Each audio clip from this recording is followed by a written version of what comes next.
I regret coming back to Nigeria. I regret investing in Nigeria. These people are frustrating me. My business is down the drain because I invested with the wrong people. Now, do you know how sad that is?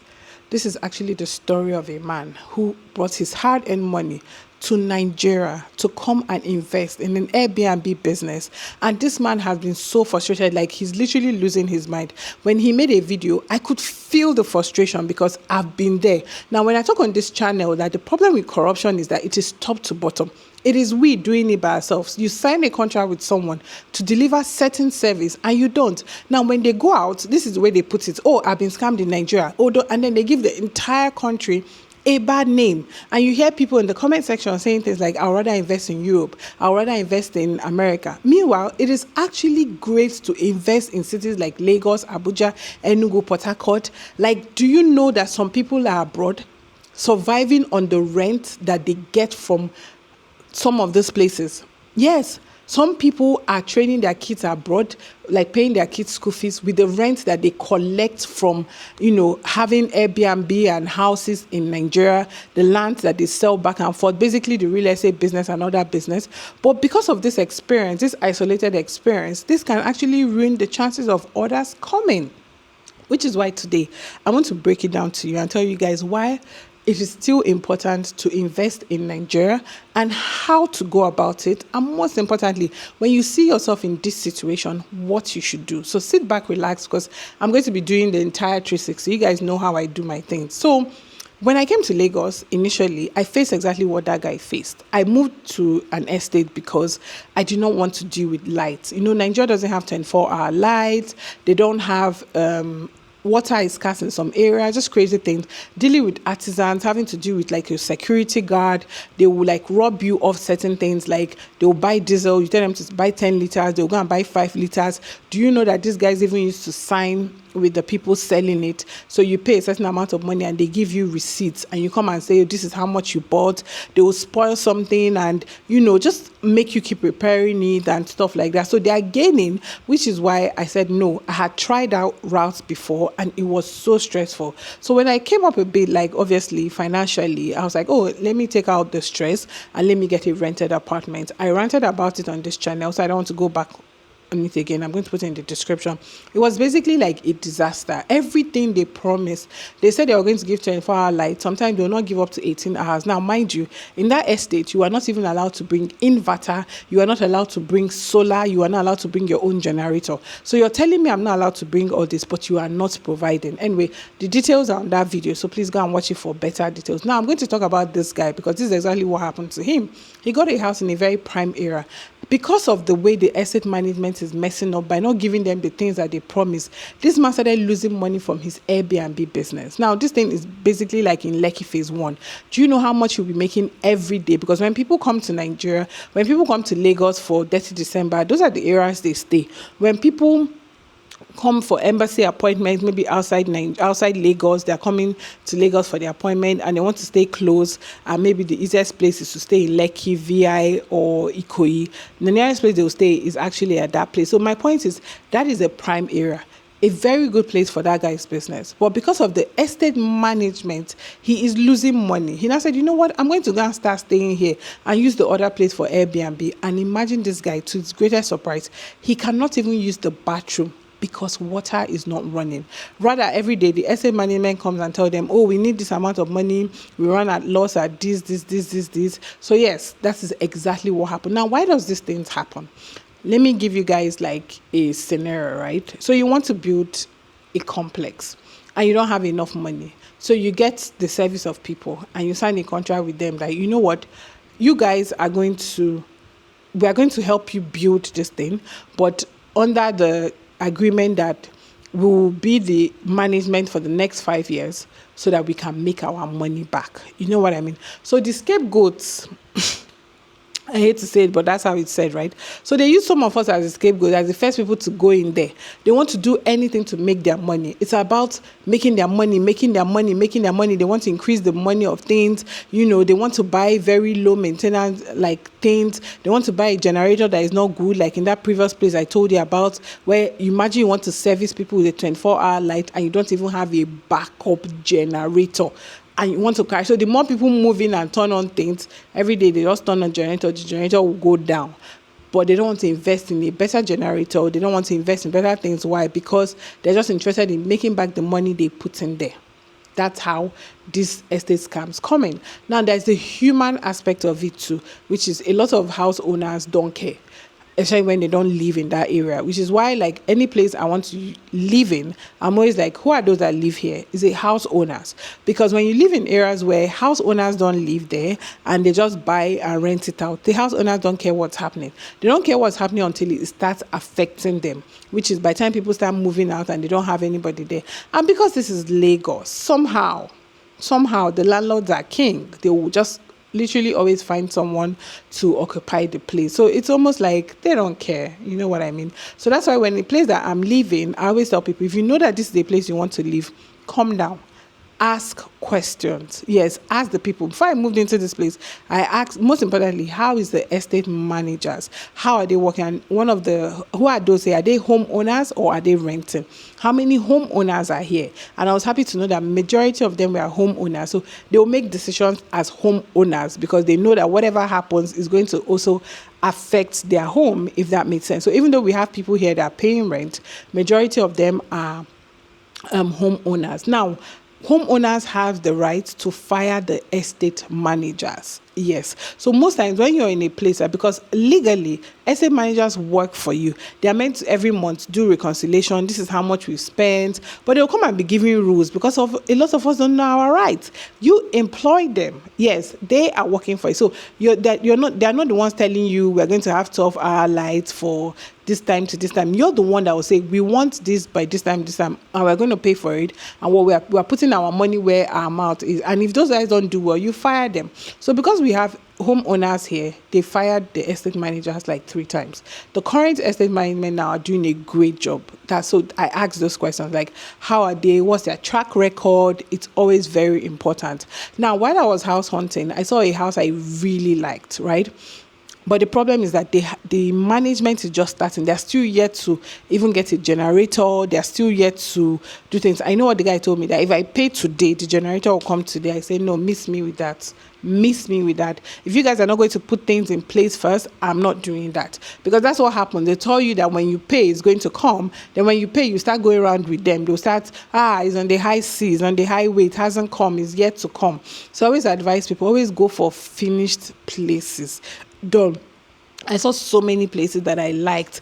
No one told me that the generator is on the way. In fact, that it has left the warehouse. Oh God, don't worry. I wanted to go where I was seeing the generator by myself. I was seeing the management office. Now, another thing is that when you're renting or buying a place in an estate, make sure that the management office is there.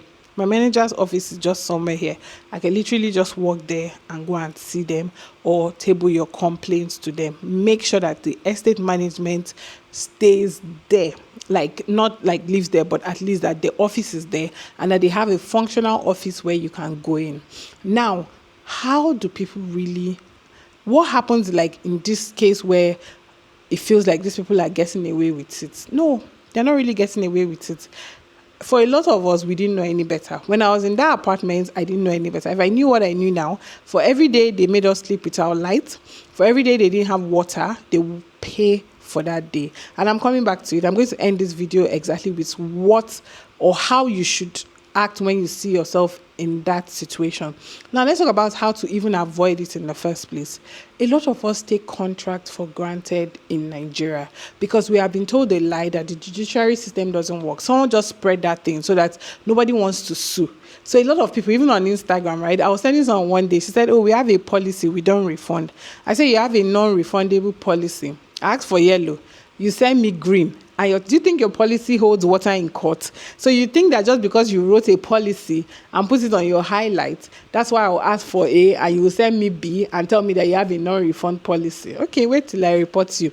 So a lot of people don't know that the system works. So we don't do things the right way because we're trying to go through the back. First, always pay to a company account.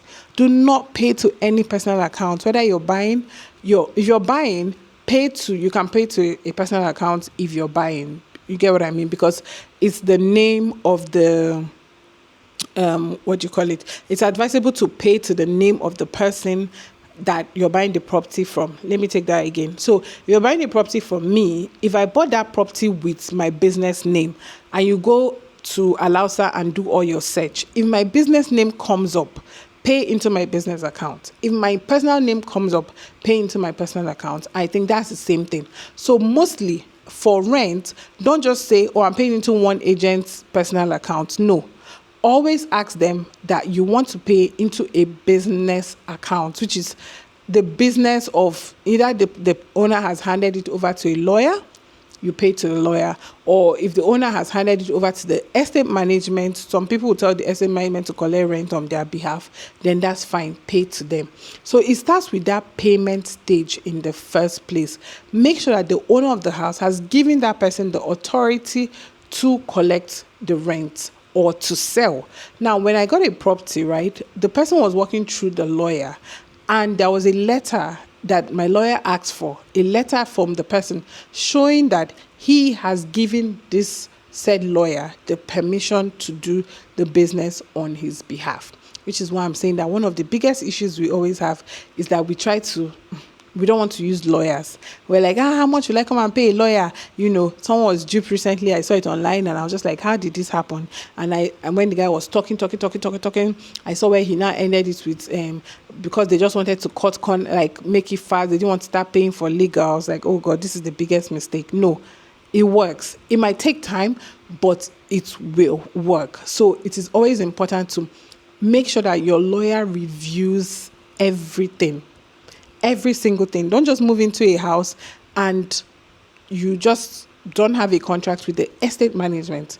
If you're renting, you need a contract with your lawyer, and you also need a contract with the estate management. Very important.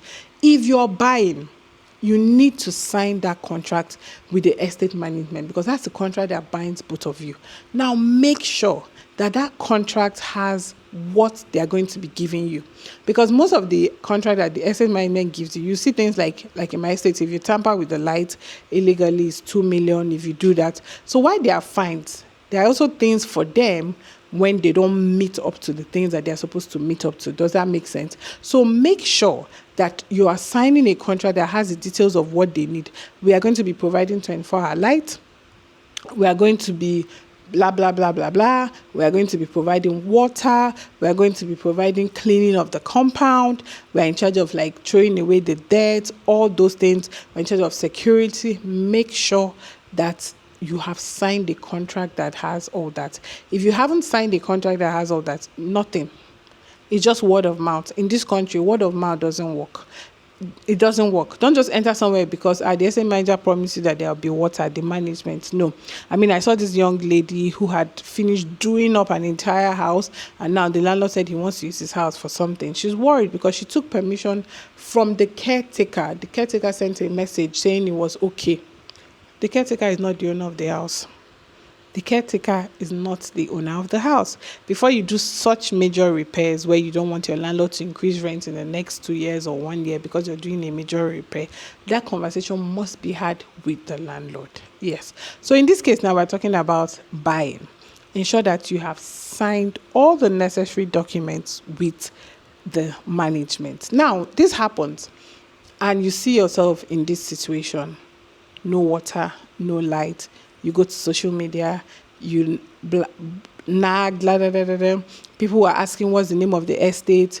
You talk about the estate, which is not actually the problem. And I'll tell you why. Because estates change estate management. So the only thing is that you blacklist that estate, but people forget to actually mention the name of the management company.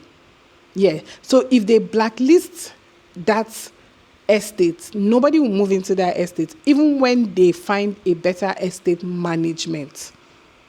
Yeah. So the estate management, you can see in this case, is important. So when you're calling them out, you're not calling out the place, you're calling out the estate management. So when they carry their bag and go to another estate again, people will know that. If they go to another estate, people will know that, no, this is that estate that did not fulfill what they were supposed to fulfill in the previous estate, if that makes sense, right? Yes. So when you're done signing your document and you find yourself in this situation, what do? There's something called consumer protection. That ministry, their department is to make sure that you and I get exactly what we paid for. But guess what? We are not using it. Story time. So guys, I used to use Fiber One. Fiber One is one of the things that will frustrate you in Nigeria because the internet is frustrating. Yes. So Fiber One, for the longest time, these guys were frustrating me, and I needed them because I took some days to work from home and then the other days in the office. And now part of the agreement is that if you're not reachable on the days that you're working from home, they will withdraw your work from home. So I had to pay anything to ensure that I was attending my meetings and all. Fiber One is unlimited. I'll pay for unlimited. These guys will give me 10 days. And the rest, I will call, I will nag, I will go on social media, I will send mail, they will not respond. Sometimes these guys will keep me on hold for hours, and it is not a toll-free number. So I am also spending on calls. And so I spoke to my lawyer, and she said, you know that's what they do, right? Consumer protection. I was like, what's that? The typical Nigerian in me said, they will take time. She said, no, call them. So I called them and I laid the complaint that this is. They picked. First of all, I was shocked. After complaining, the woman read it back to me. You can imagine my shock that, so she was listening on this day that I paid for internet and it wasn't available for so time. They put me on call, even though it's not toll free. I finished talking about everything. The woman answered, okay, that they'll send me a text message now.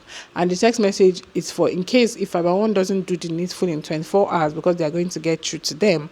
When I call again, I just need that number as my reference number. I shouldn't start from the beginning. My mind, I said, okay, you mood them. I say, Nigeria, now so. I beg, let me go and continue. I went online again. I continued. I inserted Fiber One. Something in me said, okay, send an email as well. Just, go through the whole process. Just see so that you can talk about it. You know what I did? I sent an email. I got a response again immediately. This time around, they copied Fiber One, but they copied an email that they had opened, like consumer protection at Fiber One. See why it's good to deal with business and not individuals. So they told Fiber One to do the needful and to respond and give them a time frame to respond. My dear people, I was here, my phone was ringing. Fiber One was calling me from left to right, center to this. Fiber One was calling me. The manager, hello, Miss Sarah, we heard you have issues with your internet. An engineer will be in your house tomorrow. They sent 2 engineers. They didn't even know they had sent an engineer. Another one called me again that they were on their way. I said, please, what are you people repairing? Because there are 2 people here already. Okay, ma, let's know. The main head of engineers sent me his number. If you have any issue, please chat me on this WhatsApp. It's like they gave me like a personal what do you call it, like when you have your own accounts manager. These guys resolved everything, gave me all my lost days, gave me some of my lost days, sent an email that they've given me some of my lost days, they've given me my lost days, all my lost days. And I responded, I said, no, please, you haven't given me all my lost days, go back on this day to this day to this day. They responded, okay, sorry ma, we have added the extra 10 days. Then I asked my lawyer why. He said, because we don't use these things, because we don't know about it. That the way I have reported to consumer protection, they will fine them if they do not do the needful. They will give them a warning, then fine them. That's how some people's license actually get taken from them. And I thought about it. I was like, oh my God, I signed a contract with these people and they were not delivering what they were supposed to deliver. So if only I knew what I knew then, by sending that contract to Fiber One, with all my evidence and just send it to them like, see, I'm in darkness, so these people promised me this. That company will be in trouble. But because they know we will not do anything about it.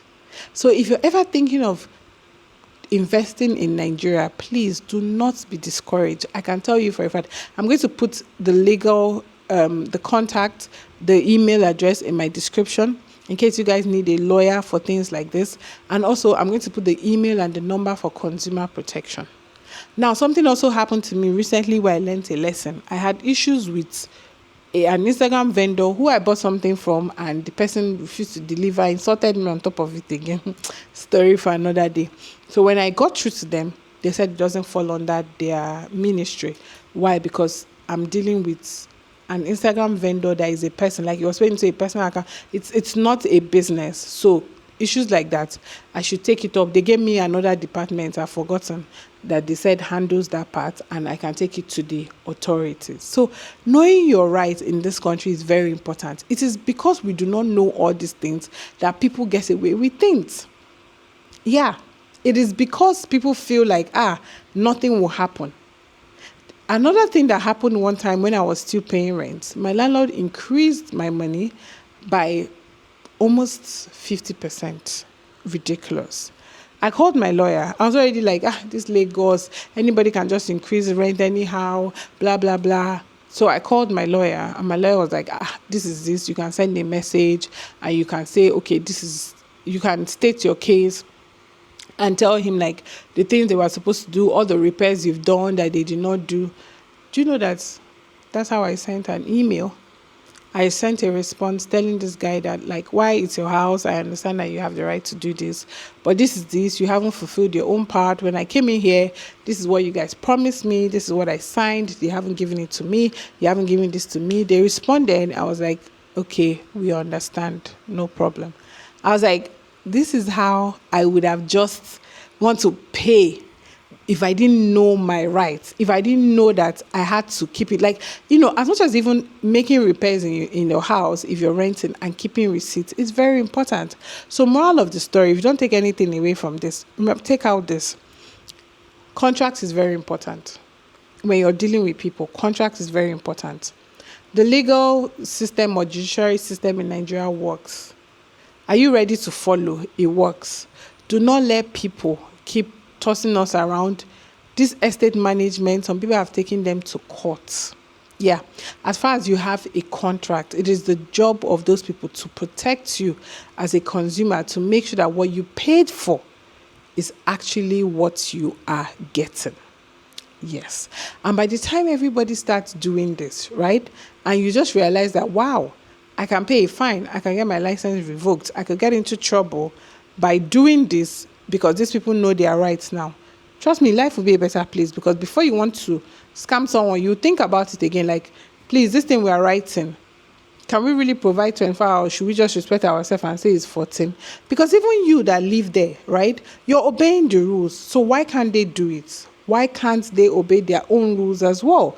Because like I said, most times we go through the back. We don't even have a contract. So those things are hearsay. They just told us we will have. They told us we will have. So if you know anybody that is in that situation, or anybody that is looking to invest in Nigeria, please go ahead. But like I said, do it right. Always, always, always, in anything you're doing, always get the opinion of a lawyer. Always do not put your pen on anything that a lawyer hasn't read through. Oh, this house is going down, someone else is bidding, just sign now, don't worry. Then that house is not for you.